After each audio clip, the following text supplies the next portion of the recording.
সুপ্রিয় শিক্ষার্থী, কেমন আছো তোমরা? আশা করি ভালো আছো। পল্লবী মহিলা ডিগ্রি কলেজের অনলাইন ক্লাস কার্যক্রমে তোমাদের সবাইকে স্বাগত। পূর্বের ন্যায় যথারীতি তোমাদের সামনে হাজির হয়েছি আমি, দেবনাথ সূত্রধর, প্রভাষক, অর্থনীতি বিভাগ। আজকে একাদশ এবং দ্বাদশ শ্রেণীর অর্থনীতি দ্বিতীয় পত্র ক্লাস নিয়ে তোমাদের সামনে হাজির হয়েছি। তো শিক্ষার্থী বন্ধুরা, তোমরা জানো যে গত ক্লাসে আমরা চতুর্থ অধ্যায় আলোচনা সমাপ্ত করছিলাম। অর্থাৎ চতুর্থ অধ্যায়ে আমরা শেষ করেছিলাম জনসংখ্যা, মানব সম্পদ এবং আত্মকর্মসংস্থান। এই অধ্যায়ে আমরা আত্মকর্মসংস্থান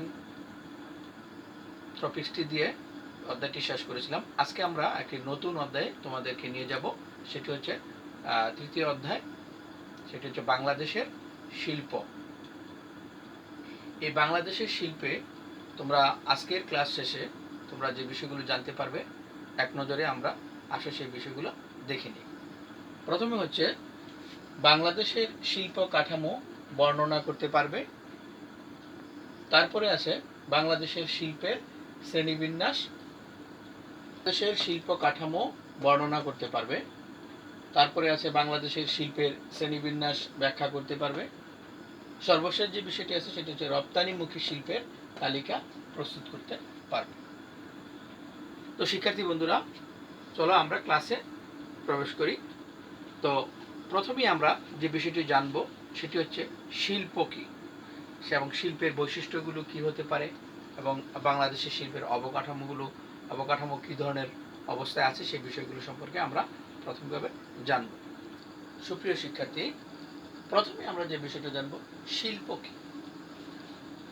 শিল্প হলো যে কোনো সমজাতীয় দ্রব্য বা সেবা উৎপাদনে নিয়োজিত সকল উৎপাদন প্রতিষ্ঠান বা ফার্মের সমষ্টিকেই শিল্প বলা হয়।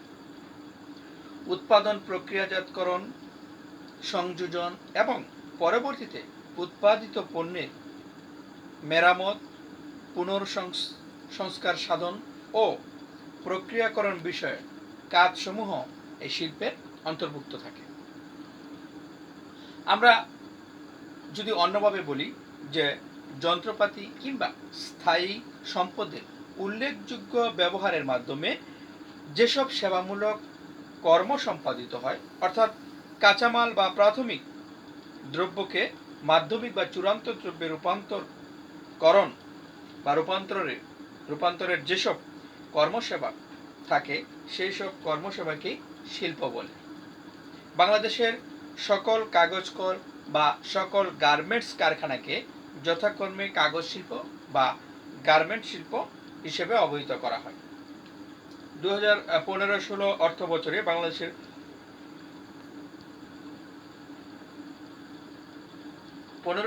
বছরে বাংলাদেশের মোট রপ্তানি আয়ের 96.2% হলো শিল্পজাত পণ্য রপ্তানি আয়। শিক্ষার্থী বন্ধুরা, শিল্পের কি বৈশিষ্ট্য থাকে সেই বিষয়গুলো আমরা দেখব।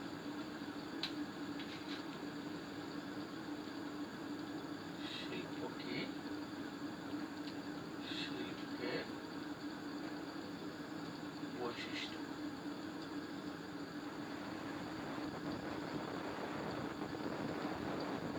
শিল্পের বৈশিষ্ট্য কি? কোনো নির্দিষ্ট শিল্পে সমজাতীয় প্রতিষ্ঠানের সংখ্যা একাধিক। প্রথমেই বলছে যে কোনো একটি নির্দিষ্ট শিল্প হলে সেখানে সমজাতীয় প্রতিষ্ঠানের সংখ্যা একের অধিক থাকবে। পরবর্তীতে যে বিষয়টি আছে সেটি হচ্ছে যে শিল্প ভিন্ন ভিন্ন ব্যবস্থাপনায় পরিচালিত হবে, অর্থাৎ একটি শিল্প এক এক কারখানায় বা এক এক প্রতিষ্ঠানে ভিন্ন ভিন্ন ব্যবস্থাপনায় সেটি চলবে বা পরিচালিত হবে। শিল্পের পরিধি ব্যাপক এবং পণ্যদ্রব্যের দাম নির্ধারণে বড় ভূমিকা পালন করে। ফার্মের তুলনায় শিল্পের যোগান অধিক, অর্থাৎ একটি ফার্ম একটি শিল্পের অন্তর্ভুক্ত প্রতিষ্ঠান। ফার্মের চেয়ে শিল্পের আয়তন, পরিধি অনেক বেশি, এবং সেটাই বলছে যে ফার্মের তুলনায় শিল্পের যোগানও অধিক। পূর্ণ প্রতিযোগিতামূলক বাজারে ফার্ম ও শিল্পের মধ্যে পার্থক্য বিদ্যমান, কিন্তু একচেটিয়া বাজারে এরূপ পার্থক্য নেই। অর্থাৎ পূর্ণ প্রতিযোগিতামূলক বাজারে আমরা জানি একাধিক শিল্প বা একাধিক প্রতিষ্ঠান থাকে, কিন্তু একচেটিয়া কারবারে বা একচেটিয়া বাজারে একটি প্রতিষ্ঠানই একটি শিল্প হিসেবে গণ্য হয়, সুতরাং সেখানে একাধিক কোনো প্রতিষ্ঠান থাকে না এবং একচেটিয়া বাজারে এরকম কোনো পার্থক্য থাকে না, যেটা পূর্ণ প্রতিযোগিতামূলক বাজারে থাকে। পরবর্তীতে যে বৈশিষ্ট্যের কথাটি বলছে সেটা হচ্ছে শিল্পের চাহিদা রেখা ডান দিকে নিম্নগামী হয়। তো শিক্ষার্থী বন্ধুরা, আমরা শিল্পের বৈশিষ্ট্যগুলো সম্পর্কে জানলাম। এবার আমরা শিল্পের কাঠামো অর্থাৎ বাংলাদেশের শিল্প কাঠামো সম্পর্কে জানব। বাংলাদেশের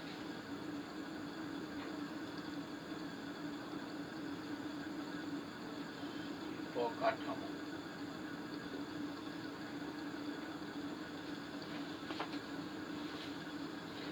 শিক্ষার্থী বন্ধুরা, বাংলাদেশের শিল্প কাঠামোতে যে বিষয়টি আসবে যে বাংলাদেশের শিল্প কাঠামো অত্যন্ত অনুন্নত ও দুর্বল। ব্রিটিশ সরকার প্রায় 190 বছর এই উপমহাদেশ, বিশেষ করে বাংলাদেশ, ভারত, পাকিস্তান এই উপমহাদেশ ব্রিটিশ সরকার প্রায় 190 বছর শাসন করে।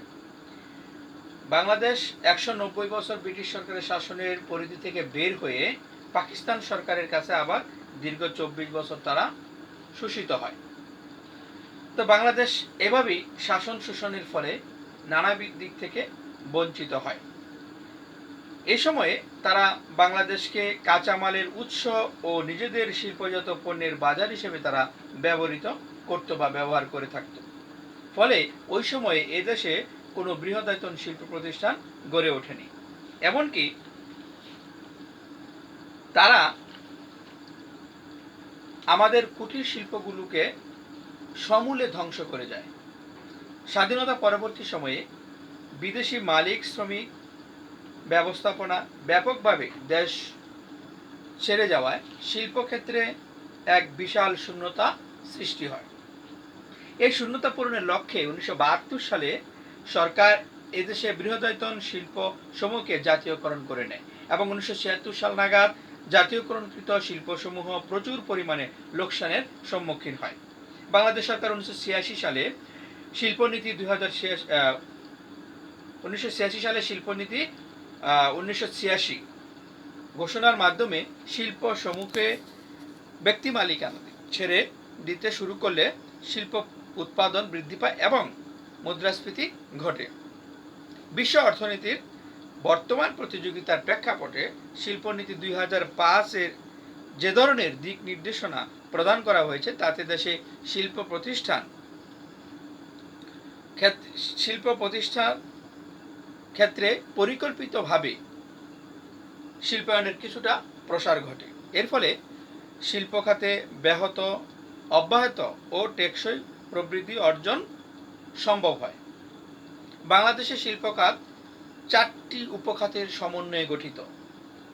একটি হচ্ছে বাংলাদেশের শিল্প খাত,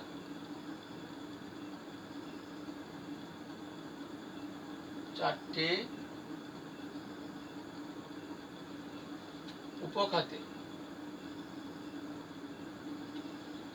উপখাতের সমন্বয়ে গঠিত। প্রথমেই বলছে ম্যানুফ্যাকচারিং,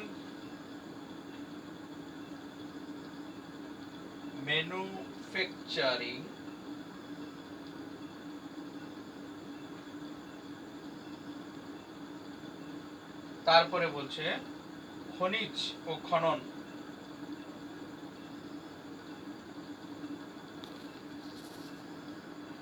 তারপরে হচ্ছে বিদ্যুৎ, গ্যাস, পানি,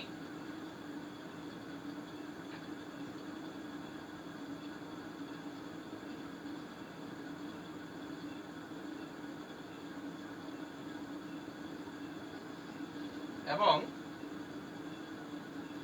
সর্বশেষ যেটি বলছে সেটি হচ্ছে নির্মাণ।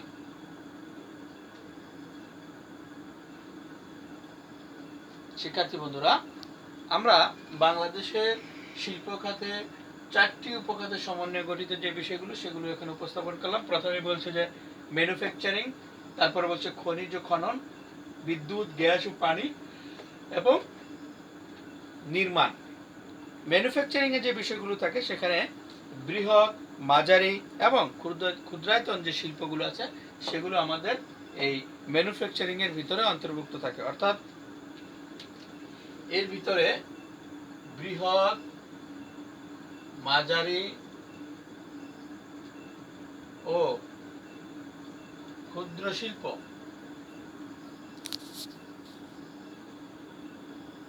রয়েছে। খনিজ এবং খননে যে বিষয়গুলো থাকে, খনিজ এবং খননে আছে প্রাকৃতিক গ্যাস, কয়লা, অপরিশোধিত তেল, অন্যান্য খনিজ সম্পদ থাকতে পারে এখানে। তারপরে আছে বিদ্যুৎ, গ্যাস ও পানি এবং সর্বশেষ যেটি আছে সেটি হচ্ছে নির্মাণ। বাংলাদেশের শিল্প খাত অর্থনীতির অন্যতম একটি গুরুত্বপূর্ণ খাত। স্বাধীনতা লাভের পর হতে অদ্যাবধি বাংলাদেশের শিল্প কাঠামোতে বেশ কিছু পরিবর্তন লক্ষ্য করা যায়। স্বাধীনতার পর 1972 সালে মোট দেশজ উৎপাদনের যে জিডিপি কৃষি ও শিল্প খাতের অবদান যথাক্রমে 62 ও 4% ছিল। অর্থাৎ কৃষি খাতের অবদান ছিল 62 এবং শিল্প খাতের অবদান ছিল 4% মাত্র। পরবর্তীকালে কৃষির অবদান ক্রমশ হ্রাস পায় এবং শিল্পের অবদান বৃদ্ধি পায়। বাংলাদেশ পরিসংখ্যান ব্যুরোর তথ্য অনুসারে শিল্প ম্যানুফ্যাকচারিং খাতকে প্রধানত দুটি ভাগে ভাগ করে দেশজ উৎপাদনে জিডিপি তাদের অবদান নির্ণয় করা হয়। আমরা বাংলাদেশ শিল্প কাঠামোতে যে বিষয়গুলো থাকে, শিল্পের উপখাত থাকে, আমরা সেই বিষয়গুলো দেখব যে কি কি বিষয়গুলো থাকে।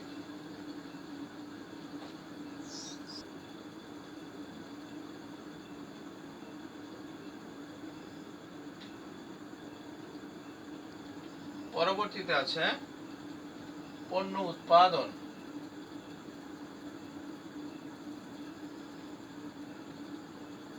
তারপরে হলো মালিকানার ধরন,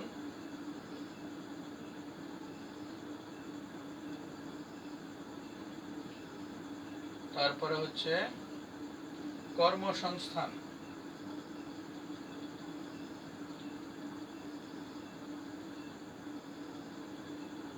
পরিবেশ বান্ধব,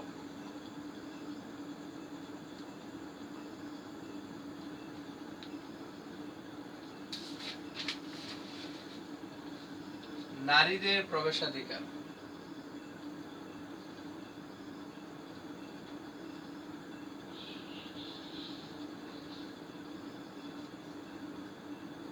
প্রবেশাধিকার বিভাজন, গুরুত্ব অনুযায়ী বিভাজন,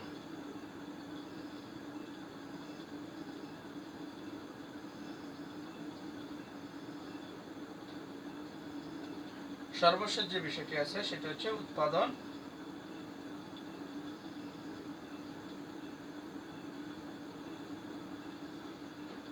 কৌশল।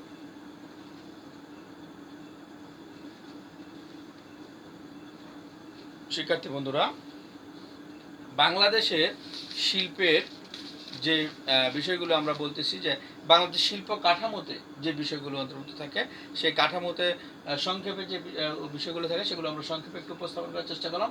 প্রথমে আছে শিল্পের উপখাত, তারপর হচ্ছে ক্ষুদ্র মাঝারি শিল্প, পণ্য উৎপাদন, মালিকানার ধরন, কর্মসংস্থান, পরিবেশ বান্ধব, নারীদের প্রবেশাধিকার, গুরুত্ব অনুযায়ী বিভাজন এবং উৎপাদন কৌশল। এই পর্যায়ে আমরা বাংলাদেশের শিল্পের শ্রেণীবিন্যাস নিয়ে আলোচনা করব, যে বাংলাদেশের শিল্পের শ্রেণীবিন্যাস কিভাবে করা হয় বা করা হয়েছে সেই বিষয়গুলো তোমাদেরকে দেখাবো।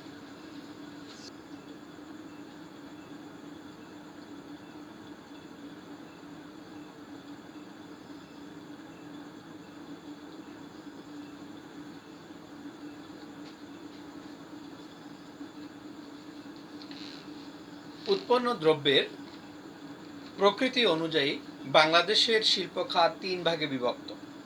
একটি হচ্ছে ভোগ্য পণ্যের শিল্প, আরেকটি হচ্ছে মধ্যবর্তী পণ্যের শিল্প এবং সর্বশেষ হচ্ছে মূলধন দ্রব্যের শিল্প।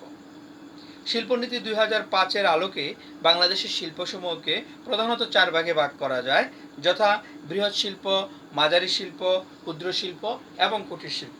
অর্থাৎ আমরা বলতে পারি শিল্পনীতি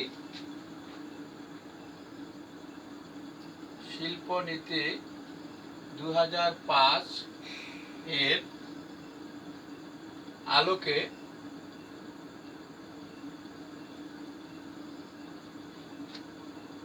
বাংলাদেশের শিল্পকে বা শিল্পসমূহকে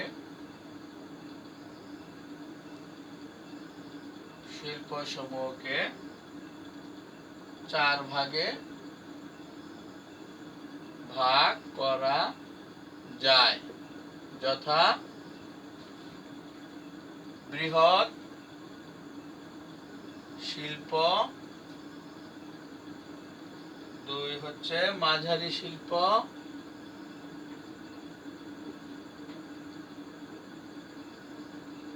3 হচ্ছে ক্ষুদ্র শিল্প।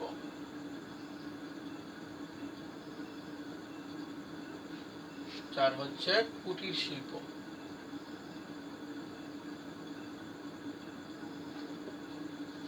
শিক্ষার্থী বন্ধুরা, আমরা বলতে পারি যে 2005 শিল্পনীতি 2005 এর আলোকে বাংলাদেশের শিল্পসমূহকে 4 ভাগে ভাগ করা যায়।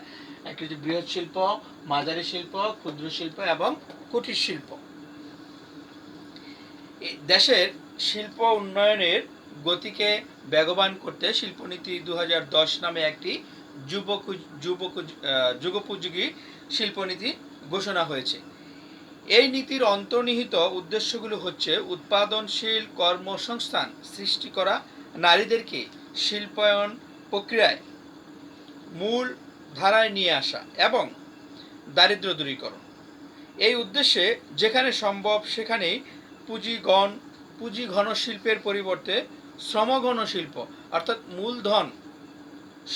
মূলধন নিবিড় শিল্পের পরিবর্তে শ্রমনিবিড় শিল্প স্থাপনের অধিক গুরুত্ব দিয়ে শিল্পনীতিকে নারী উদ্যোক্তা উন্নয়নে বিশেষ পদক্ষেপ গ্রহণ সহ কুটির শিল্প, ক্ষুদ্র ও মাঝারি শিল্পের প্রসারে কার্যক্রম গ্রহণ করার প্রত্যয় ব্যক্ত করা হয়েছে। ক্ষুদ্র ও মাঝারি শিল্পের নারীর উদ্যোক্তা উন্নয়নে জমি ও অর্থায়ন এবং ব্যবসা সহায়তামূলক সেবা লাভের ক্ষেত্রে নারীদের প্রবেশাধিকার নিশ্চিত করার পদক্ষেপ শিল্পনীতিতে বিধৃত রয়েছে। মাঝারি ও ক্ষুদ্র শিল্পের প্রসারে উৎসাহ প্রদানকল্পে ব্যাংক ও আর্থিক প্রতিষ্ঠানসমূহের মাধ্যমে শিল্প ঋণ বিতরণ ও অন্যান্য সহযোগিতা প্রদানের প্রয়াস অব্যাহত রয়েছে। শিল্পনীতি 2010 এর আলোকে বাংলাদেশের শিল্পসমূহকে 9 ভাগে ভাগ করা হয়েছে। সেই 9 ভাগগুলো কি আমরা সেগুলো এখন দেখব।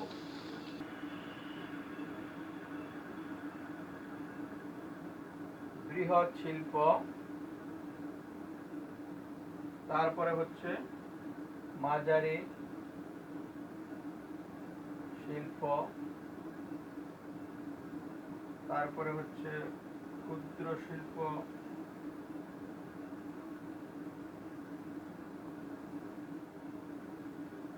তারপরে হচ্ছে মাইক্রো শিল্প,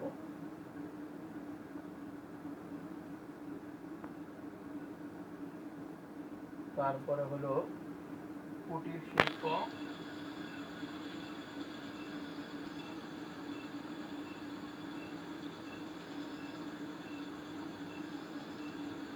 আটে হচ্ছে অগ্রাধিকার শিল্প।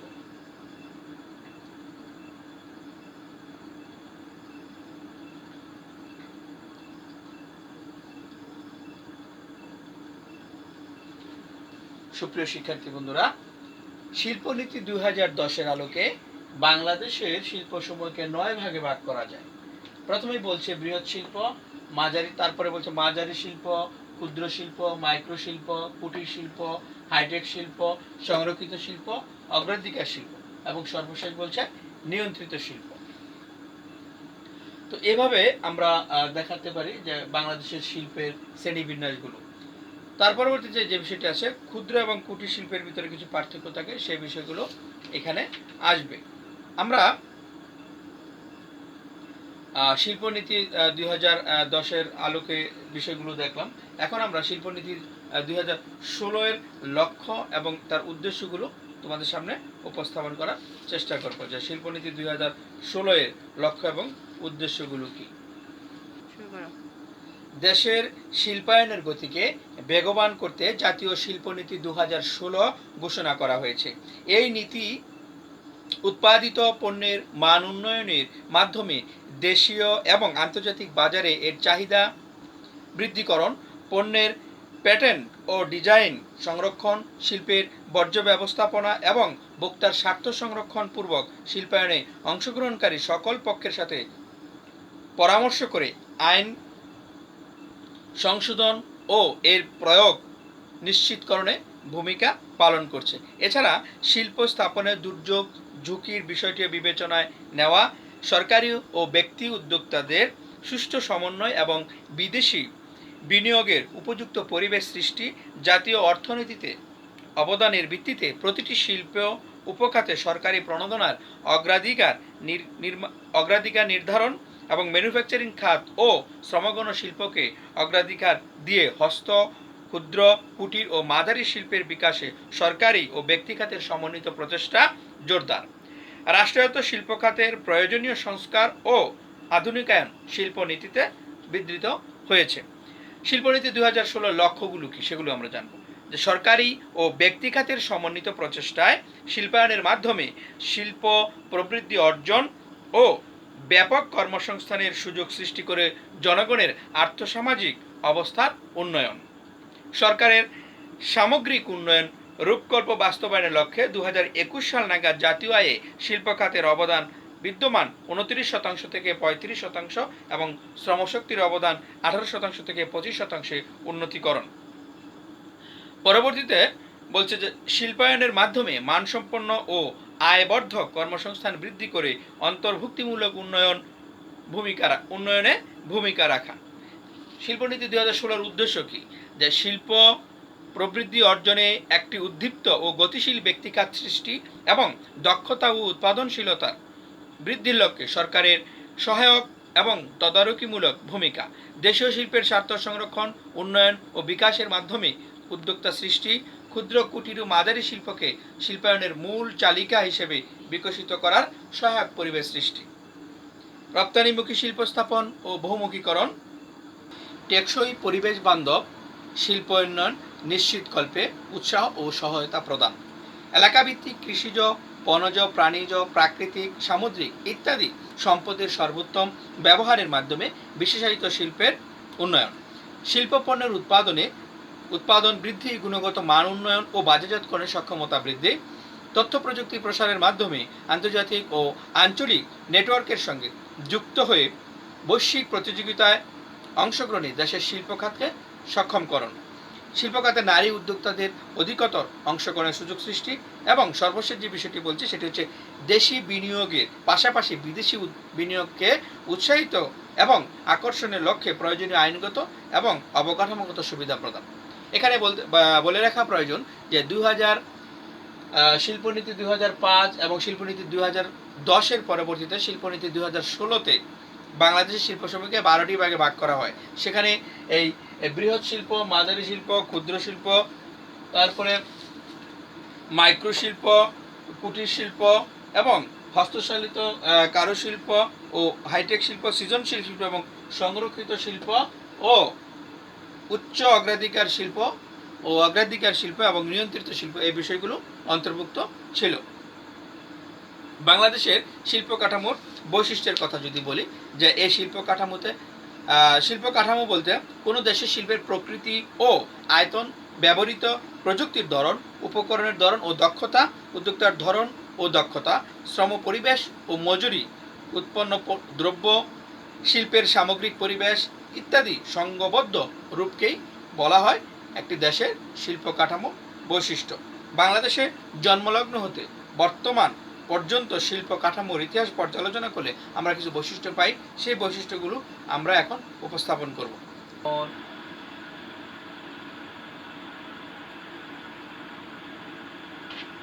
বৈশিষ্ট্য 2 নম্বর হচ্ছে পুঁজির স্বল্পতা।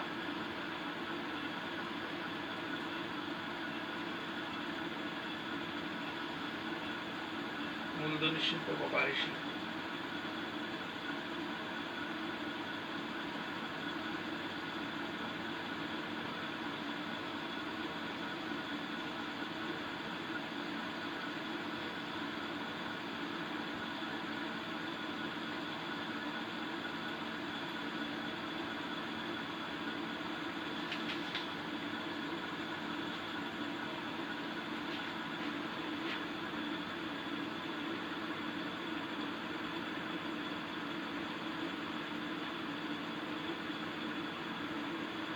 বৃহদায়তন শিল্পের প্রসার, ক্ষুদ্র ও কুটির শিল্পের গুরুত্ব হ্রাস। ক্ষুদ্র ও কুটির শিল্পের গুরুত্ব হ্রাস, মাঝারি শিল্পের বিকাশ।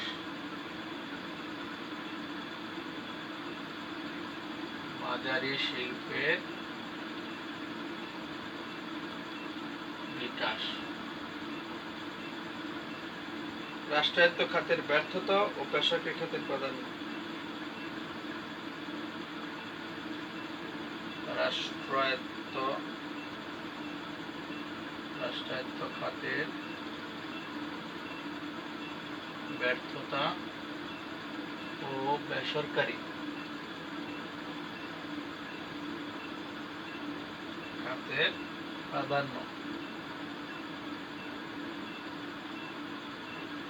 প্রত্যক্ষ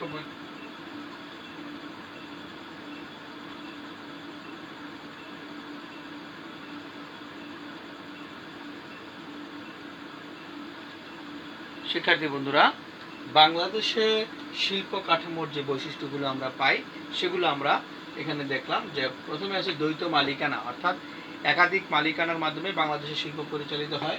আছে পুঁজির স্বল্পতা, অর্থাৎ বাংলাদেশ যেহেতু একটি দরিদ্র এবং উন্নত বা উন্নয়নশীল দেশ আমরা বলি, যে বাংলাদেশ একটি উন্নয়নশীল দেশ, তাই তার পুঁজির স্বল্পতা রয়েছে বা মূলধনের স্বল্পতা রয়েছে। মূলধনী শিল্প এবং ভারী শিল্পের স্বল্পতা রয়েছে। তারপর হচ্ছে বৃহদায়তন শিল্পের প্রসার বাংলাদেশে খুব কম হচ্ছে। ক্ষুদ্র কুটির শিল্পের গুরুত্ব হ্রাস পাচ্ছে এবং ক্ষুদ্র মাঝারি শিল্পের বিকাশ লাভ করতেছে। তারপর হচ্ছে রাষ্ট্রায়ত্ত খাতের ব্যর্থতা এবং বেসরকারি খাতের প্রাধান্য। বাংলাদেশে বিভিন্ন সেক্টরে দেখা গেছে যে যখনই শিল্প প্রতিষ্ঠানকে সরকারি বা রাষ্ট্রীয় মালিকানা ছিল তখনই সেটি ক্ষতি বা লসের সম্মুখীন হচ্ছে এবং বড় বড় শিল্প প্রতিষ্ঠান রাষ্ট্রায়ত্ত মালিকানা থেকে ছেড়ে দিয়ে বেসরকারি খাতে ছেড়ে দেওয়া হয়েছে। তারপর হচ্ছে প্রত্যক্ষ বৈদেশিক বিনিয়োগ। এই প্রত্যক্ষ বৈদেশিক বিনিয়োগের একটি ব্যাপার আছে, সে বিষয়টিও আমরা গুরুত্ব সহকারে আমাদেরকে দেখতে হবে। তো এই বৈশিষ্ট্যগুলো বাংলাদেশের শিল্পের কাঠামোর বৈশিষ্ট্যের ভিতরে আমরা দেখতে পাই। বাংলাদেশের অর্থনীতিতে ক্ষুদ্র ও কুটির শিল্পের যে গুরুত্ব ভূমিকা, সেই বিষয়গুলো আমরা এখন আলোচনা করব। শিক্ষার্থী বন্ধুরা, বাংলাদেশের অর্থনীতিতে ক্ষুদ্র ও কুটির শিল্পের গুরুত্ব বা ভূমিকা নিয়ে আমরা এখন আলোচনা করব।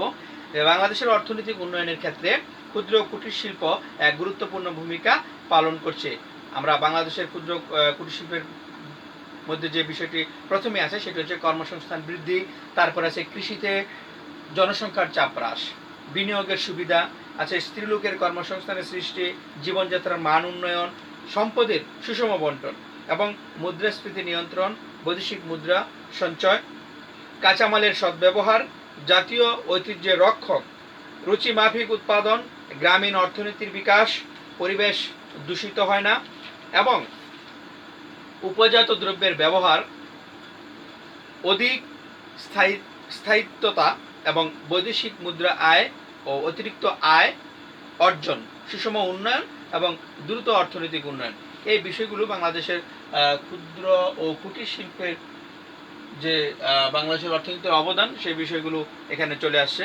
তো সুপ্রিয় শিক্ষার্থী, আমাদের আজকের আলোচনা শেষে তোমরা যে বিষয়গুলো জানলে সেগুলো বাসায় অনুশীলন করবে এবং যথারীতি পরবর্তী ক্লাসে আমাদের সাথে যুক্ত থাকবে। আশা করি তোমাদের সাথে আমরা নিয়মিত এভাবে হাজির হব। আমাদের প্রতি সপ্তাহে আমাদের যে রুটিন মাফিক যে ক্লাসগুলো থাকে, তোমরা সপ্তাহের একটি নির্দিষ্ট সময়ে আমাদের এই ক্লাসগুলো দেওয়া হয়, তোমরা সময় করে সেই ক্লাসগুলো অবশ্যই দেখবে এবং বাসায় সেগুলো অনুশীলন করবে। তো এই করোনাকালীন সময়ে তোমরা অবশ্যই স্বাস্থ্যবিধিগুলো মেনে চলবে এবং বাড়ির বাইরে বেরোলে অবশ্যই মাস্ক ব্যবহার করবে। তোমাদের সবার সুস্বাস্থ্য এবং সুন্দর জীবন কামনা করে এখানেই শেষ করছি। সবাইকে ধন্যবাদ।